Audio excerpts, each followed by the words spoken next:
Daily. Taste the Daily. తెలంగాణలో చలి వణికిస్తుంది. చాలా జిల్లాల్లో సింగిల్ డిజిట్ ఉష్ణోగ్రతలు నమోదవుతున్నాయి. ఉదయం రాత్రి సమయాల్లో పొగమంచు కురుస్తోంది.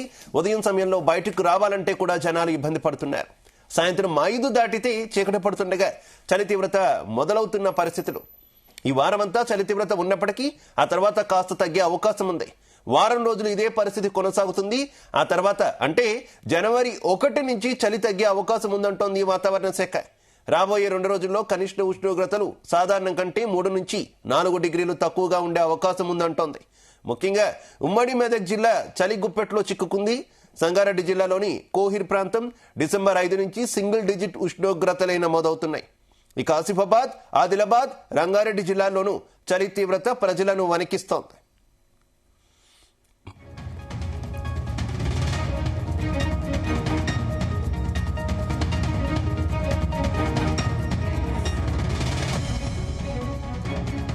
రైట్, ఇక చలి తీవ్రతకు సంబంధించి మరింత సమాచారం మా కరెస్పాండెంట్ రాజు పటేల్ అందిస్తారు.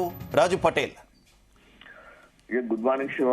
తెలంగాణ వ్యాప్తంగా కూడా చలి తీవ్రత చాలా విపరీతంగా పెరిగింది. పగటిపూట కాస్త ఎండ వేడి ఉంటున్నప్పటికీ కూడా సాయంత్రం రాత్రి సమయంలో వాతావరణం అయితే ఒక్కసారిగా చల్లబడుతుంది. చల్లబడినటువంటి వాతావరణంతో రాత్రి వేళల్లో రికార్డు స్థాయిలో కనిష్ట ఉష్ణోగ్రతలు నమోదవుతున్నాయి. గత 10 సంవత్సరాల రికార్డును తిరగరాస్తూ తెలంగాణ వ్యాప్తంగా కూడా కనిష్ట స్థాయిలో ఉష్ణోగ్రతలు నమోదవుతున్నాయి. ముఖ్యంగా ఉమ్మడి మెదక్ జిల్లాలో అయితే చలి ప్రభావం చాలా ఎక్కువగా ఉంటుంది. ఉమ్మడి మెదక్ జిల్లాతో పాటు ఉమ్మడి ఆదిలాబాద్ జిల్లాలో కూడా విపరీతమైనటువంటి చలి ఉండి సింగిల్ డిజిట్ కే ఉష్ణోగ్రతలు పడిపోతున్నాయి.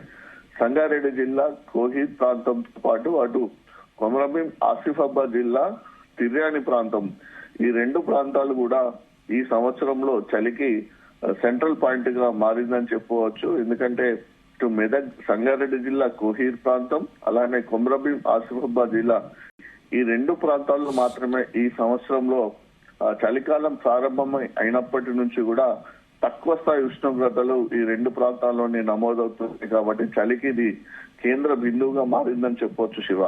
ఇక డిసెంబర్ 5 నుంచి అయితే కంటిన్యూగా సింగిల్ డిజిట్ ఉష్ణోగ్రతలే నమోదవుతున్నాయి. నిన్న కోహిర్ లో 6.4 డిగ్రీల అత్యల్ప ఉష్ణోగ్రత నమోదు కాగా ఆసిఫాబాద్, ఆదిలాబాద్ లోని కూడా చాలా కనిష్ట స్థాయిలో ఉష్ణోగ్రతలు నమోదు కావడంతో ప్రజలైతే చలికి తీవ్రంగా వణికిపోతున్నారు. ఈ తీవ్రమైనటువంటి చలిని తట్టుకోలేక మెదక్ జిల్లా నర్సాపూర్ లో ఒక గుర్తు తెలియని యాచకుడు ప్రాణాలు కోల్పోయిన ఘటన కూడా మనకు చలి తీవ్రతకు అద్దం పడుతుంది. రాబోయే 2-3 రోజుల పాటు ఉష్ణోగ్రతలు సాధారణం కంటే 3 నుంచి 4 డిగ్రీల మీద తగ్గే అవకాశం ఉందని కూడా హైదరాబాద్ వాతావరణ కేంద్రం హెచ్చరికలు జారీ చేస్తుంది. సో ఈ పరిస్థితులలో ప్రజలైతే చాలా అప్రమత్తంగా ఉండాల్సిన అవసరం ఉంది. చలి నుంచి కాపాడుకోవడానికి చాలా జాగ్రత్తలు తీసుకోవాలని కూడా వెదర్ ఎక్స్పర్ట్స్ కూడా సూచిస్తున్నారు. చలికాలంలో అయితే విపరీతమైనటువంటి చలి ఎఫెక్ట్ ఇప్పటికే కంటిన్యూ అవుతుంది. దీంతో ప్రజలు చాలా తీవ్రమైనటువంటి ఇబ్బందులు పడుతున్నారు. చాలా చోట్ల కూడా సింగిల్ డిజిట్ ఉష్ణోగ్రతలే నమోదవుతున్నటువంటి నేపథ్యంలో ప్రజలైతే గజగజ వణికిపోతున్నారు. ఉదయం రాత్రి సమయంలో పొగమంచు కూడా కురుస్తుంది. మార్నింగ్ టైంలో బయటికి రావాలంటే కూడా జనాలు ఇబ్బందులు పడుతున్నారు. సాయంత్రం 5 దాటితే చీకటి పడుతుంది, చలి వస్తుంది. కాబట్టి చలి తీవ్రత ప్రారంభమైనప్పటి నుంచెల్లే జనాలందరూ ఇళ్లలోనే ఉంటున్నారు. సో ఈ వారం అంతా కూడా చలి తీవ్రత ఉన్నప్పటికీ కూడా, తీవ్రత ఎక్కువగా ఉన్నప్పటికీ కూడా తర్వాత తగ్గే అవకాశం కూడా కనిపిస్తుంది అంటుంటారు. ఎందుకంటే వెదర్ మ్యాన్ రిపోర్టు ప్రకారము 25 రోజుల పాటు చలి తీవ్రత ఎక్కువ కనిపించిందని పేర్కొంది. ఈ నెల 31వ తేదీతో అంటే న్యూ ఇయర్ ప్రారంభమైన తర్వాత జనవరి 1 నుంచి కాస్త చలి తగ్గే అవకాశం ఉందని కూడా అంటున్నారు. జనవరి 4వ వరకు కూడా చలి ఉంటుందని కూడా వెదర్ రిపోర్ట్ లో పేర్కొనడం జరిగింది. సో హైదరాబాద్ వాతావరణ కేంద్రం రిపోర్ట్ ప్రకారం రాబోయే 2 రోజుల్లో అక్కడక్కడ కనిష్ట ఉష్ణోగ్రతలు సాధారణం కంటే 3 నుంచి 4 డిగ్రీలు తక్కువగా ఉండే అవకాశం ఉంది. సో ఇలాంటి హెచ్చరికలు అయితే ప్రస్తుతానికి జారీ చేయలేదు. ఎందుకంటే నిన్న మొన్నటికి గత 1 వీక్ వరకు కూడా పలు జిల్లాలకు ఆరెంజ్ అలర్ట్, పలు జిల్లాలకు ఎల్లో అలర్ట్ జారీ చేసినటువంటి హైదరాబాద్ వాతావరణ కేంద్రం నిన్నటి నుంచి అయితే ఇలాంటి హెచ్చరికలు అయితే జారీ చేయడం లేదని చెప్పవచ్చు. ఇక హైదరాబాద్ సిటీలో చూస్తే కనుక నైట్ టైంలో పొగమంచుతో కూడినటువంటి పరిస్థితులు ఏర్పడుతున్నాయి. ఉపరితల గాలులు ఈశాన్య దిశలో గంటకు 0.4 నుంచి 0.6 కిలోమీటర్ల వేగంతో వీస్తున్నాయి. అంటే చాలా తక్కువ స్పీడ్ లోనే వీస్తున్నాయి.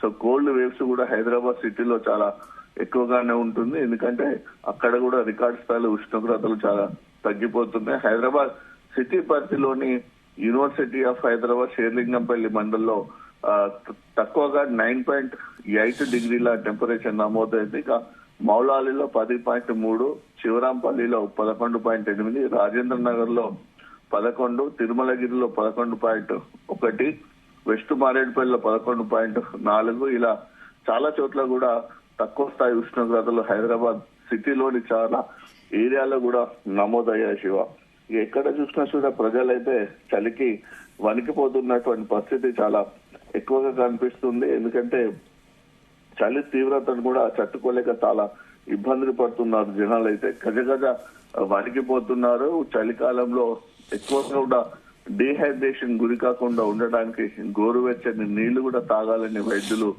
సూచిస్తున్నారు. దాంతోపాటు రోగ నిరోధక శక్తిని పెంచే అల్లం, వెల్లుల్లి, మిరియాలు వంటివి ఆహారంలో కూడా మన భాగంగా తీసుకోవాలంటున్నారు. వేడి ఆహారం ఉష్ణోగ్రతలు ఉండే అవకాశం ఉన్నాయి. శివ, చెప్పండి శివ.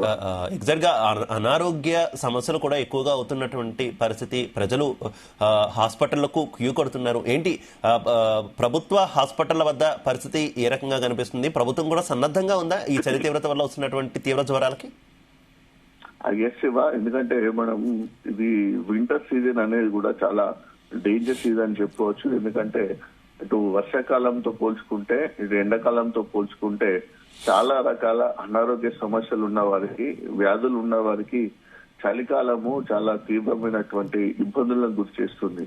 ముఖ్యంగా ఆస్తమా, న్యూమోనియా, శ్వాసకోశ సంబంధిత సమస్యలు, సైనస్ ప్రాబ్లం ఉన్న వారికి, థైరాయిడ్ సమస్య ఉన్న వారికి, దాంతోపాటు స్కిన్ కి సంబంధించినటువంటి ఏమైనా డిసీజెస్ ఉన్న వారికి ఇది చాలా ఇబ్బందికరమైనటువంటి కాలం అని చెప్పొచ్చు శివ. ఎందుకంటే అటు పేషెంట్స్ అదే చెప్తున్నారు, డాక్టర్ కూడా అదే చెప్తున్నారు. ఎందుకంటే చలితోటి ముఖ్యంగా మనకు బాడీలో ఉండాల్సినటువంటి టెంపరేచర్, హీట్ టెంపరేచర్, శరీరం బయట శరీరం లోపల ఉండాల్సినటువంటి ఉష్ణోగ్రత వేడి ఏదైతే ఉంటుందో ఆ ఉష్ణోగ్రత వేడి తగ్గడం వల్ల, శరీరంలో చలి పెరిగిపోవడం వల్ల శరీరం లోపల ఊపిరితిత్తులు పొడిబారిపోతూ ఉంటాయి. తడిగా ఉండాల్సినటువంటి ఊపిరితిత్తులు పొడిబారిపోవడం వల్ల ఊపిరితిత్తులలో ఇన్ఫెక్షన్ ఏర్పడుతుంది. సో అంటే ఇప్పుడు మనకు న్యూమోనియా ప్రాబ్లం ఉన్న వాళ్ళకి ఇది చాలా డేంజర్స్ ఇదని చెప్పవచ్చు. అలానే ఆస్తమా ఉన్న వాళ్ళకు కూడా చాలా ప్రాణాపాయానికి సంబంధించినటువంటి పరిస్థితుల్లో జరిగే అవకాశం ఉంటుంది.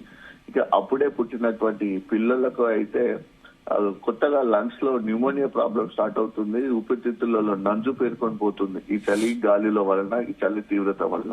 సో ఇటీవల కాలంలో ఈ పేషెంట్స్ అంటే ఈ రకమైనటువంటి అనారోగ్య సమస్యలు ఉన్న వాళ్ళ సంఖ్య పెరిగిపోతుంది. అటు గవర్నమెంట్ హాస్పిటల్స్ తో పాటు ఇటు ప్రైవేట్ హాస్పిటల్స్ కూడా ఇలాంటి సమస్యలతోటి ఉన్న వాళ్ళు ఎక్కువగానే వస్తున్నారని డాక్టర్లు కూడా అంటున్నారు.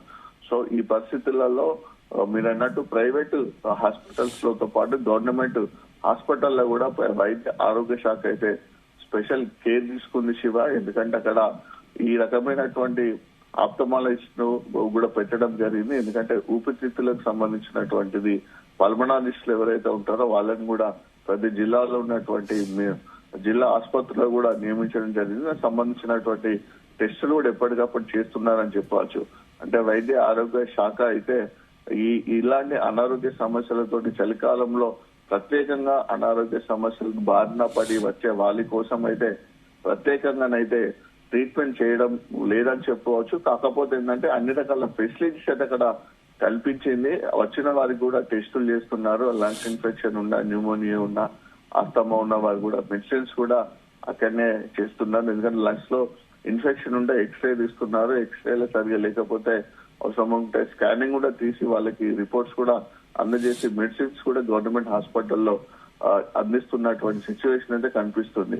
సో దాంతోపాటు ప్రైవేట్ హాస్పిటల్స్ కూడా చాలా ఎక్కువ మంది వెళ్తున్నారు. ముఖ్యంగా చిన్నపిల్లలు మార్నింగ్ టైంలో చిన్నపిల్లలకు ఈ చల్లటి గాలులతోటి ఇబ్బంది పడుతున్నారు. ముఖ్యంగా చాలా మందికి ఇప్పుడు థ్రోట్ ఇన్ఫెక్షన్ వస్తుంది, గొంతు నొప్పి, గొంతు ఇన్ఫెక్షన్ అనేది ఎక్కువగా యాడ్ అవుతుంది, ఎక్కువగా వస్తుంది. కాబట్టి ఈ రకమైనటువంటి సమస్యలతో ఉన్న వాళ్ళు కూడా హాస్పిటల్స్ కి వెళ్తున్నారు, అందుకు తగ్గట్టు ట్రీట్మెంట్ కూడా తీసుకుంటున్నారు. సో డాక్టర్లు ఫస్ట్ ఏం చూపిస్తున్నారంటే పేషెంట్స్ కి, సో మీరు హాస్పిటల్స్ కి వచ్చే ముందు మీరు ఇంటి దగ్గరనే ప్రికాషన్ తీసుకుంటే బెటర్. ఎందుకంటే వేడి వేడి నీళ్లు తాగడం కానీ, హాట్ వాటర్ తీసుకోవడము, వేడి వేడి ఆహారం తీసుకోవడము, చలి నుంచి ముఖ్యంగా జాగ్రత్తగా ఉండడానికి ప్రికాషన్ తీసుకోవాలని కూడా అంటున్నారు. ఎందుకంటే ప్రివెంటివ్ గా ఉండడం వల్ల అనారోగ్య బారిన పడకుండా ఉండే అవకాశం ఉంటుందని కూడా డాక్టర్లు సూచిస్తున్నారు. Shiva, right, okay, thank you.